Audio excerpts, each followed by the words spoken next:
Hi guys, welcome back to our channel Gaming Basics. In today's video I will be teaching you guys how to connect your Slotomania account to your Facebook.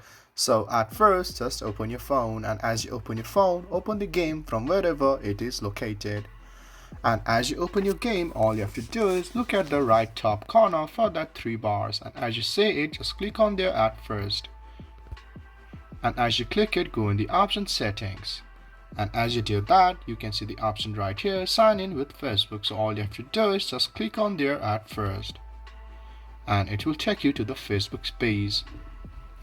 So guys, all you have to do is just give permission. So just press on the option continue as Aryan, because that's my name. For yourself, it will be your name. So guys, that's how you connect the Facebook to your Slotomania account.